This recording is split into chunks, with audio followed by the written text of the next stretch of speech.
안녕하십니까. 지수가 계속 내려가면서 많은 분들께서 많은 개인 투자자들, 거의 대부분의 개인 투자자들, 모든 분들, 그리고 사실 뭐 주식을 하는 사람들은 모두 지금 웬만하면은 난이도가 굉장히 어렵고 어떻게 해야 될까? 어떤 거를 어떻게 봐야 되지? 그리고 제일 중요한 거 지수는 어디까지 내려가지? 어떻게 대응하지? 뭐 이러한 생각들을 많이 하실 거라고 생각합니다. 일단 먼저 말씀드릴 거는 지수에 대한 저점을 맞출 수는 없습니다. 다만 제가 이 영상을 지금 찍는 거는 여러 시나리오들, 그러니까 뭐 제 장점은 시나리오니까 어떠한 시나리오의 가능성, 그리고 그 시나리오의 가능성을 웬만하면 많이 생각을 해두는 것이 추후 대응에 있어서 굉장히 좋을 것이다 라는 이러한 생각을 합니다. 여러 그 유튜브들을 보면 되게 많은 분석들이 나올 겁니다. 많은 분석들이 나오고 뭐 저 역시 인간 지표라고 불리는 분들 거도 뭐 가끔 보고 뭐 이렇게 하는데 딱 한 가지가 많이 없는 게 그 대응에 대한 부분이 없더라고요. 저는 뭐 대응에 대한 부분, 그리고 어떠한 시나리오가 나올 수 있는가에 대한 여러 시나리오를 말씀을 드리면은 그게 좀 더 좋지 않을까라는 생각을 해서 지금 영상을 찍고 있고요. 뭐 지금은 11월 14일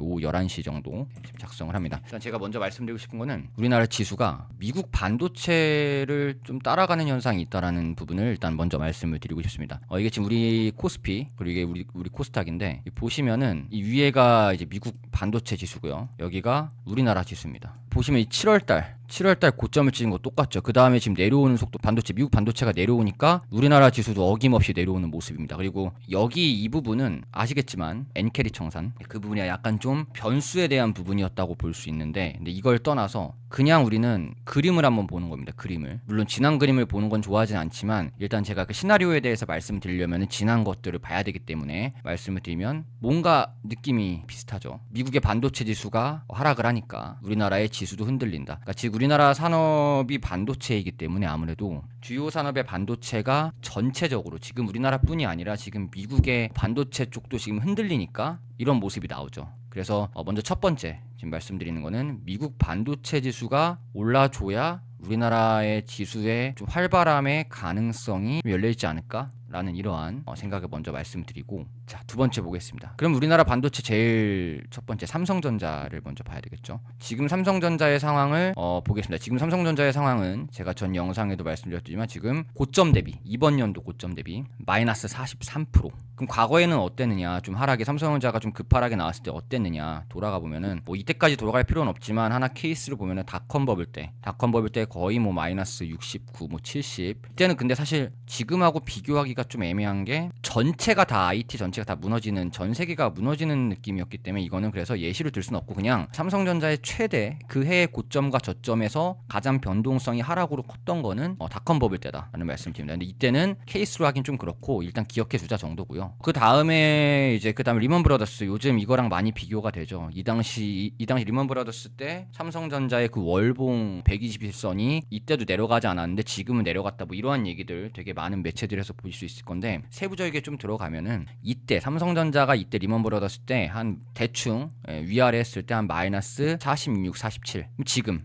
마이너스 43이죠. 그러니까 즉 리먼 브라더스 때랑 비교하기에는 물론 경제가 다르긴 해도, 근데 이 퍼센트적으로 이 삼성전자라는 이 종목에 대한 퍼센테이지로 비교할 때는 지금 리먼 브라더스 가까이 지금 하락을 했다. 물론 더 밑으로 남아 있는데 그래도 경제 상황이 그때보단 나으니까 이 정도면은 많이 하락을 한 거다. 이렇게 그냥 비교를 해볼 수 있는 거고요. 그럼 최근 들어 이때 코로나죠. 코로나 때는 오히려 마이너스 한 30%대, 이때도 급하락이 지금처럼 나왔는데 마이너스 30%대. 그러니까 즉 지금 우리의 삼성전자의 하락은 코로나 팬데믹과 그리고 리먼 브라더스 그 사이에 있습니다. 그럼 만약에 리먼 쪽을 넘게 되면 거의 닷컴 버블 때까지 이렇게 가는 건데 사실상 그러기가 쉽지 않죠. 그래서 저는 지금 말씀드리고 싶은 거는 삼성전자의 하락은 웬만하면 거의 다 온 게 맞다라는 합리적인 생각을 과거와 비교해서 해볼 수 있다라는 이러한 말씀을 드리고 싶습니다. 지금이 가장 공포의 구간이죠. 왜냐하면 5만 원이라는 이 심리를 깼기 때문에 이 5만 원의 심리를 깨는 거는 자연스럽게 당연히 나와야 된다라고 생각이 들고, 이거를 깼을 때 사람들은 더 공포감에 휩싸이기 때문에 손절이 나옵니다. 근데 이거 중요한 게 삼성전자가 반도체 지금 대장이고 우리나라의 대장이니까 삼성전자를 심리적으로 흔들어 버리면 다른 중소형주들부터 해서 다른 종목들에 당연히 손절이 나오게 되는 그런 이끄는 현상을 불러올 수 있기 때문에, 그래서 누군지는 모르겠지만 시장의 주체인, 우리나라 시장의 주체인 외국인은 그래서 이렇게 더 내리는 방식을 취하지 않았을까라는 그러한 생각이 들고, 지금 제가 설명드린 예시랑 비교를 할 때 리먼 브라더스 때만큼의 지금 하락이기 때문에 여기서 겁을 주더라도 여기서부터는 그렇게 크게 겁을 많이 줄 것 같지는 않다라는 생각이 듭니다. 근데 제가 삼성전자 케이스를 갖고 온 이유가 이후에 말씀드렸던 것처럼 지금 우리나라 지수는 미국의 반도체 지수를 좀 따라간다는 거죠, 느낌이. 그러니까 즉 삼성전자가 흔들리지 않으면 우리나라 증시가 흔들리지 않을 수 있다라는 이러한 생각을 연관지어서 해봅니다. 그러니까 즉 삼성전자가 거의 다 왔다, 여기서 더 넘어가면은 리먼 때보다 더 내려가는 거기 때문에 리먼 때보다 더 겁을 주더라도 여기서 솔직히 말하면은 닷컴이 마이너스 60%대니까 뭐 한 20%라고 치면 뭐 그래봐야 10% 아니겠습니까? 근데 10%까지 가기에는 지금 우리나라 경제 상황이 뭐 망하거나 그런 게 아니기 때문에 여기서 주더라도, 여기서 겁을 주더라도 마이너스 10% 이내일 거고, 그러면 즉 거의 다 왔다라는 이런 생각이 듭니다. 설마 여기 이만큼까지 가진 않을 거라고 생각합니다. 적어도 리먼 때 비슷하게 지금 왔으니까 이 부근 언저리 부근, 그렇게 생각을 하고요. 그리고 나서 또 한번 지수로 한번 돌아가 보겠습니다. 이거 2017년도에 나왔던 기사인데, 제가 2017년도랑 기사랑 왜 비교하냐면은 지금 트럼프 대통령이 취임을 앞두고 있고, 이때는 트럼프 대통령이 2017년부터 임기를 했으니까 과거의 트럼프는 어땠는지 지금의 트럼프는 어땠는지 비교를 해봐야 되겠죠. 왜냐면 지금 증시 하락의 주요 원인은 트럼프 대통령이 취임했을 때 산업들이 피해를 볼 것을 미리 선반영으로 막고 있다라는 이제 그러한 부분이라고 저는 개인적으로 생각이 들어서, 그거를 바탕으로 말씀을 드리면 2011년 기사를 봐야 되겠죠.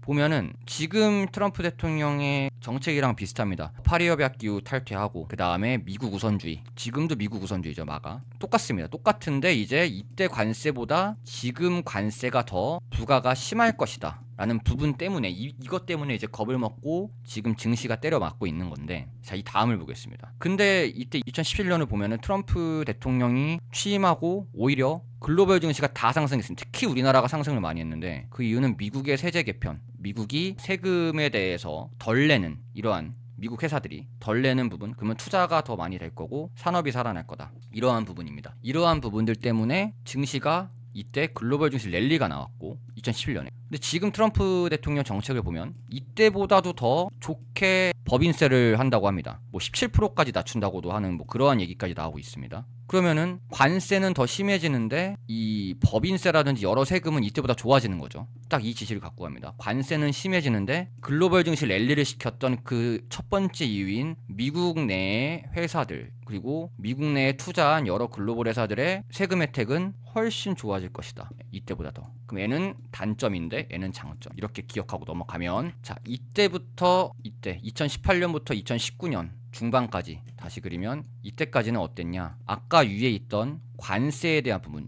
중국 관세에 대한 부분, 미중 무역 분쟁의 첫 번째였죠. 그 기간입니다. 그리고 이 앞에 랠리를 했던, 우리나라 이렇게 랠리를 했던 이 부분은 그러니까 미국 트럼프 대통령이 당시에 글로벌 기업뿐 아니라 미국에 투자하는 기업들의 법인세부터 여러 세금들을 낮춰주는 그런 부분들 때문에, 더해 뭐 딴 이유도 있겠지만 그거를 일단 우선적으로 봤을 때 그렇기 때문에 먼저 선반영이 나오면서 랠리가 나온 거죠. 그럼 이때 선반영은 트럼프 대통령이 기업들한테 좋게 할 것이다, 그거에 대한 선반영. 그리고 미중 무역 분쟁이 본격적으로 시작하면서 증시가 하락을 하는 모습. 그럼 지금 우리나라 증시 보겠습니다. 트럼프 대통령이 취임하기 전에 선반영되고 있는 거는 이때의 모습이죠. 미국과 중국이 트럼프 대통령이 취임했을 때 당시 미중 무역 분쟁을 하겠다라고 언급했던 이 부분이 2025년에 등장을 할 거고, 트럼프 대통령이라는 거 시장이 먼저 이때 2017년, 18년, 20년 이때 트럼프 대통령이라는 거 경험을 했기 때문에, 시장은 경험을 했기 때문에 이미 시장 입장에선 트럼프에 대한 인식을 이때로 하고 있겠죠. 관세에 대한 부분은. 그래서 미리 선반영으로 지금 막고 있는 거다. 자, 이 부분 보겠습니다. 이 부분 느낌이 비슷하죠. 하락에 대한 느낌이. 이거 제 개인적인 생각입니다만, 그러니까 즉 2018년 당시 트럼프 대통령이 처음 시장에 선보였던 중국 관세에 대한 부분을 지금 우리나라 시장은 마침 미국 반도체도 피해 중 하나이기 때문에, 반도체 산업 자체가 피해이기 때문에 결합해서 반도체 산업이 피해 산업 중 하나가 되기 때문에 거기다가 선반영까지 더해서 우리나라가 미리 맞는 것일 수 있다.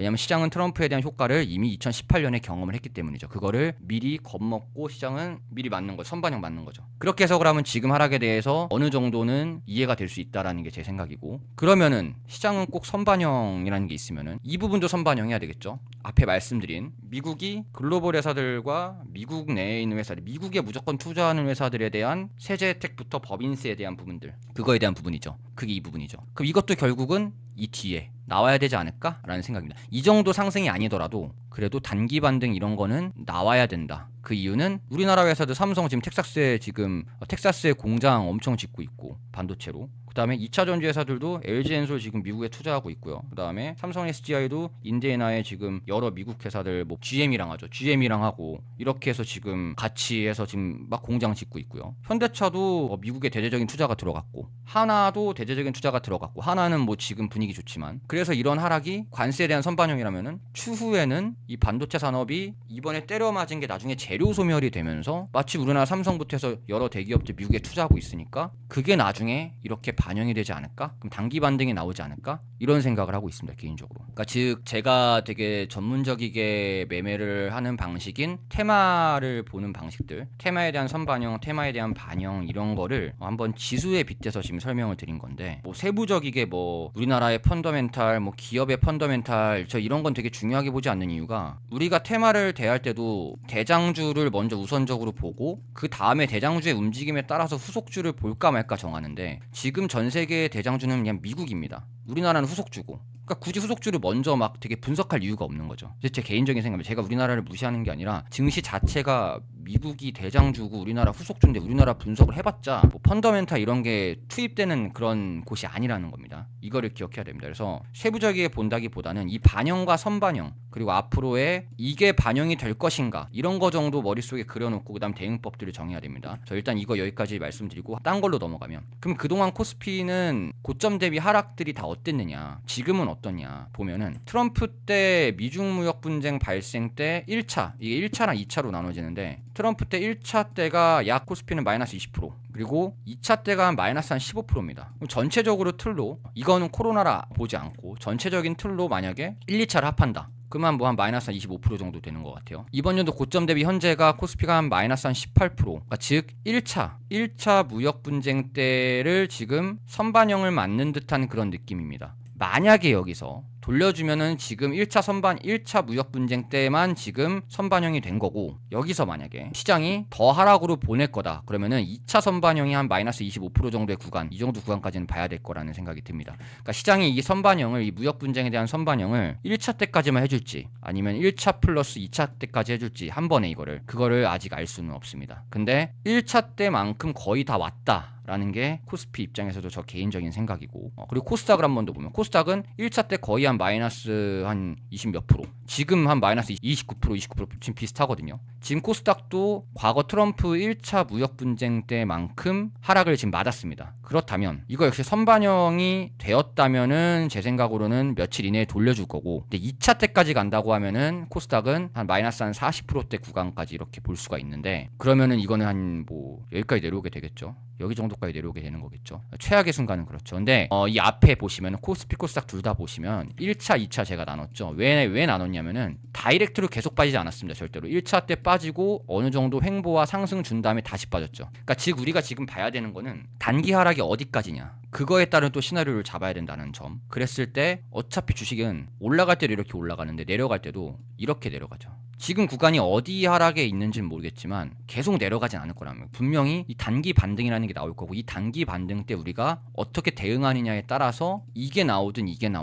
다음이 있다는 겁니다. 그래서 제가 말씀드리고 싶은 거는 1차 지금 무역 분쟁 때의 그 모습은 선반영이 된 것 같다. 그리고 나서 이제 시장의 판단은 한 번에 2차 무역 분쟁까지 이 하락을 주느냐, 아니면은 상승을 주고 그 다음 반영을 법인세 감면에 의한 상승으로 줄 것인가, 이 앞에 부분, 아니면은 2차 무역 분쟁 때처럼 한 번 더 하락의 반영을 주느냐, 그거는 그때 가봐야 알 수 있고, 지금까지는 일단 웬만하면 다 반영을 준 것 같다라는 게 제 개인적인 생각입니다. 이거는 금리 인하에 따른 그런 부분이었죠. 그러니까 금리 인하 때도 한 마이너스 40% 30 몇 프로인데 여기서 더 떨굴면은 아마 많은 사람들이 힘들 겁니다. 그래서 이 정도는 일단 1차 무역 분쟁까지 반영이 되었다라고 인식 정도는 해볼 수 있기 때문에 여기서의 최소 단기 반등 정도는 나와야 된다. 그러면 우린 여기서 절대적으로 특히 스윙으로 가시는 분들은 손절을 하면 안 된다. 지금은. 그리고 이 이후에 단기 반등이 나왔을 때 그 다음에 2-1번 아까 전에 2차 무역 분쟁이 적용이 될지 아니면은 2017년 초반처럼 트럼프의 법인세 감면 여러 투자들의 미국 내에 투자하는 그런 부분들을 우리나라 기업들이 투자한 사례들을 통해서 상승에 대한 부분이 나올지 그때 가서 봐야 되겠죠. 이렇게 일단은 예시를 한번 과거를 바탕으로 볼 수 있었고 이거는 제가 원래 평소에 막 되게 하락을 체크하고 이런 그러니까 막 되게 정확하게 디테일하게 오늘까지 하락 마감이야 이렇게 정하는 건 아니고 어느 정도 좀 증시가 하락을 받았을 때 과거 사례를 봤을 때 이 정도면은 하락이 슬슬 멈출 수 있겠구나 그러면은 매매에 대한 시나리오를 비중에 대한 시나리오를 한번 좀 더 구체적이게 짜볼까라는 그런 거를 판단할 때 이제 사용하는 과거 뉴스와 과거 지수의 하락 상승 선반영은 어디가 됐을 거고 선반영 말고 이 뒤에 반영은 어떠한 구간이 될 가능성이 있고 그때랑 비교해서 어떠한 지금 상황이 다르고 이런 거를 적용을 시키면서 제 비중과 제 매매를 정하는데 이번 하락은 삼성전자의 이 급격한 하락으로 되게 많은 섹터들이 다 내려가고 증시가 다 흔들리고 우리나라 증시만 막 엄청 흔들리고 이게 좀 특이한 부분이라 여러 가지 제가 비교를 막 해보다가 미국 반도체랑 좀 비슷하고 마침 트럼프의 PS 섹터가 반도체고 그래서 우리나라가 당연히 반도체가 주니까 피해 받는 거고 그래서 연결해본 결과 그럼 반도체는 어디까지 하락을 할까라고 삼성전자 하락을 과거를 보니 지금쯤이면은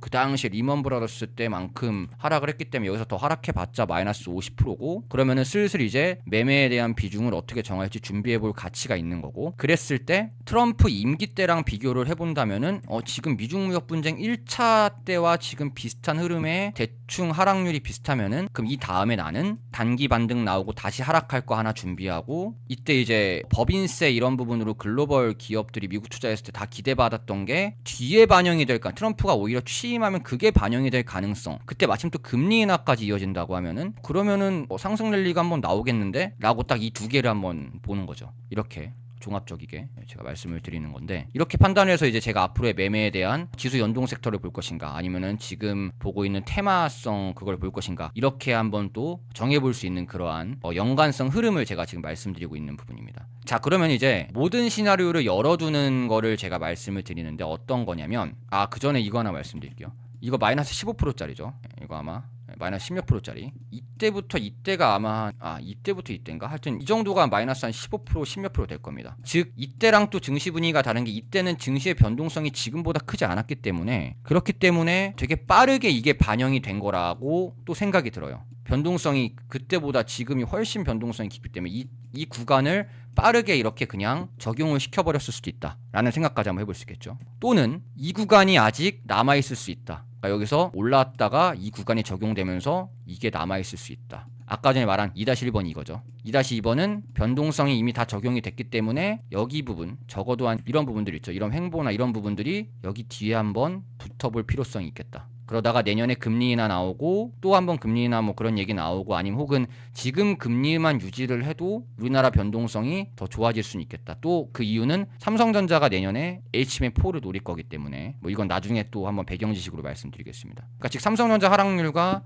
지금 지수의 하락률을 비교해 봤을 때 거의 끝자락에 온 거는 맞는 것 같고 아까 말씀드린 2-1이냐 2-2냐 이거를 다음으로 생각을 해야 된다는 거죠. 우리는 그랬을 때 시나리오입니다. 상승 시나리오는 한 4개 정도로 볼 수 있는데 이거는 제 경험을 비롯해서 말씀을 드리는 거고 첫 번째는 어떤 거냐면 삼성전자 상승에 따른 국내장의 좋은 분위기 그리고 중소형주 다 같이 상승 이게 제일 베스트죠. 베스트입니다. 이거는 고민할 필요가 없이 중소형주만 매매하면 됩니다. 왜? 대형주가 이렇게 가진 않을 거기 때문에. 두 번째 삼성전자 상승에 따른 대형주만 상승하는 경우 이런 과거의 장세도 있었습니다. 이게 지수가 움직이는데 중소형주 조용하고 대형주만 움직여요. 그러면은 개인 투자자들이 코스닥 중소형주를 매매를 많이 하는데 대형주만 매매하면은 대형주가 나중에 조정받을 때 또 중소형 또 한 번 조정받고 이런 경우도 있었습니다. 과거에. 이건 안 좋은 건데 근데 대형주들이 상승하고 횡보가 나오면서 이때 중소형주 변동성이 막 커지는 장세 이런 게 있었고 상승 시나리오가. 세 번째는 지금 위치에서 지금 이렇게 하락을 했죠. 지금 이쪽에 있죠. 여기서 그냥 횡보가 바로 나오는 겁니다. 횡보가 바로 나오면은 테마성 중소형주들이 오면 테마성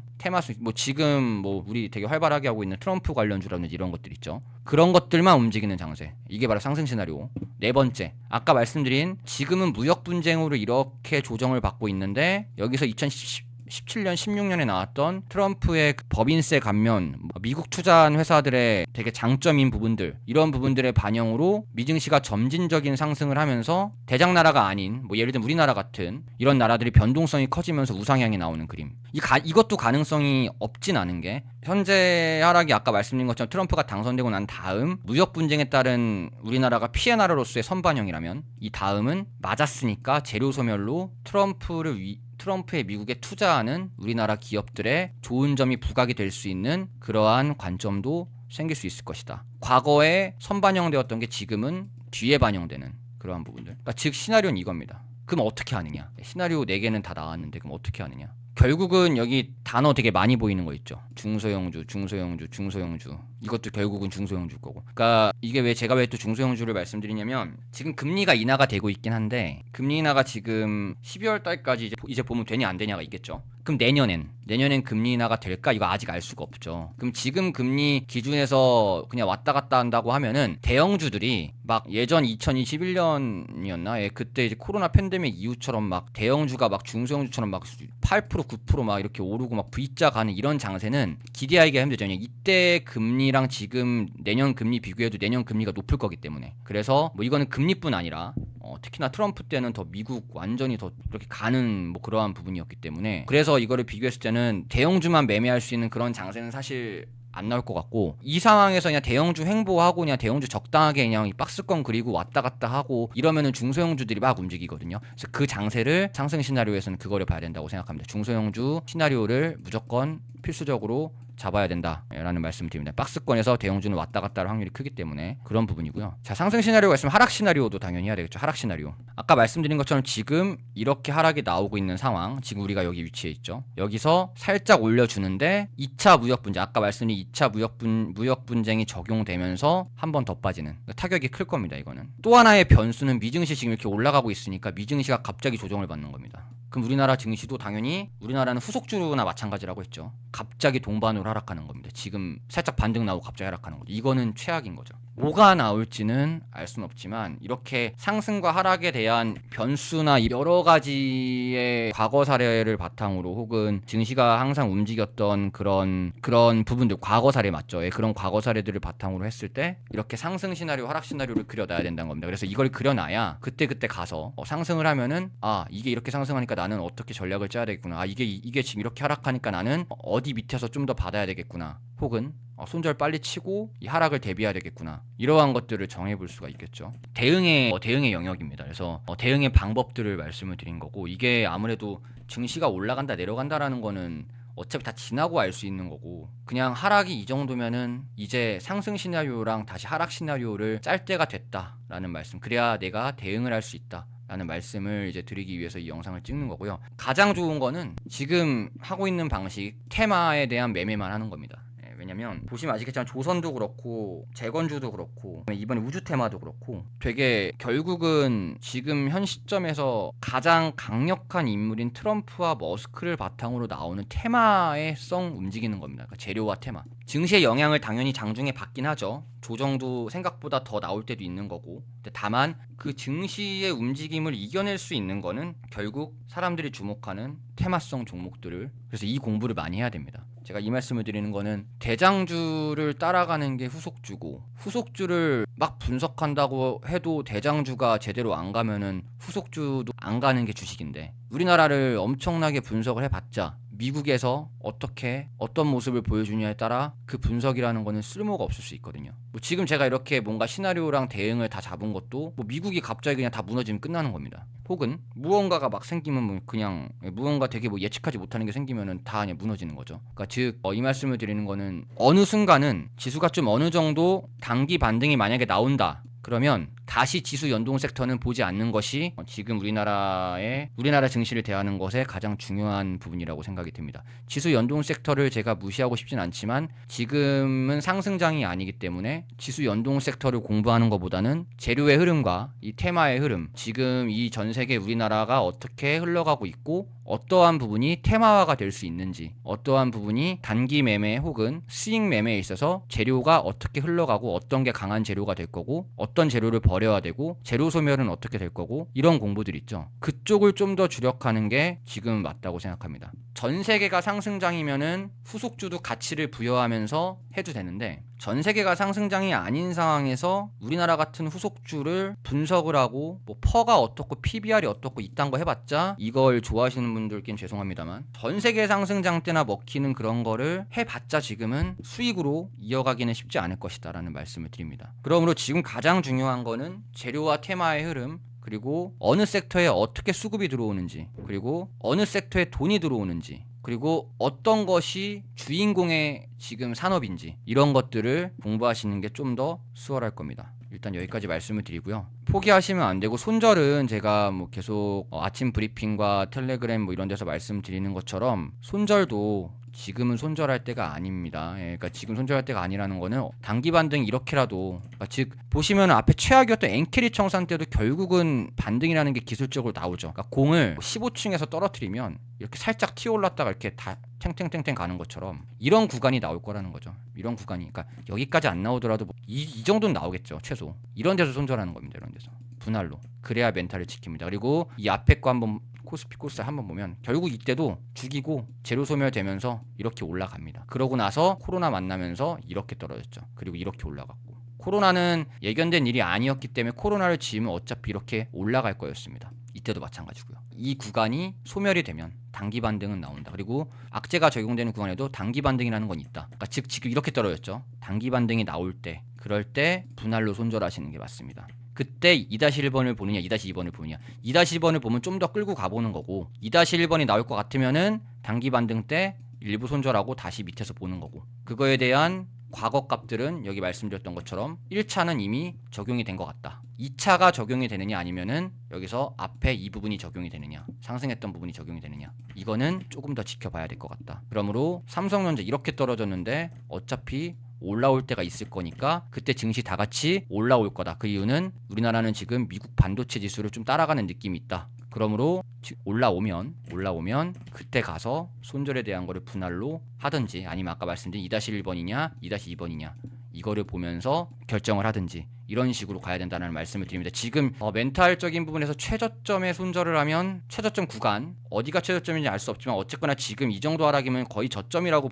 좀 봐야 되기 때문에 이 저점에서 손절을 하고 이게 튀어오르면은 그거만큼 멘탈 날아가는 게 없기 때문에 꼭 그 멘탈을 지키기 위해서라도 힘들더라도 견디고 버티셔야 됩니다. 이 말씀을 드리고 싶었고요. 이거 이외에도 여러 시나리오가 지수 시나리오가 있습니다. 근데 제가 이걸 예시로 보여드린 겁니다. 이렇게 종목 투자할 때도 시나리오를 잡아야 되는데 지수에 대한 시나리오도 잡아야 돼요. 왜냐하면 지수가 종목보다 훨씬 크기 때문입니다. 여기서 시나리오를 잡는데 지수에 대한 시나리오를 잡지 않는다? 그럼 당연히 돈을 잃어야죠. 이렇게 생각을 좀 해야 됩니다. 그러니까 지수에 대한 시나리오도 한번 잡아보고 그 다음에 내가 보는 테마와 종목에 대한 시나리오를 잡아보자. 이것도 하나의 습관이 되면은 좋을 것 같습니다. 물론 이걸 한다고 해서 막 지수에 대해서 미리 알 수가 없기 때문에 당연히 지수가 하락하면 피해봐야 되는 건 맞지만 그래도 최소한의 대응이라는 것이 생기기 때문에 이 말씀을 드려보고 싶었습니다. 그래서 오늘 녹화 여기서 마치도록 하겠고요. 많이 힘드시더라도 지금 공부할 때입니다. 지금 공부를 해야 단기 반등이 나오든 이런 점진적인 상승이 나오든 뭐냐 이 단기 반등이 나오든 뭐라도 이때 합니다. 지금 공부 안 하면 또 고점에 들어와서 이런 걸 경험합니다.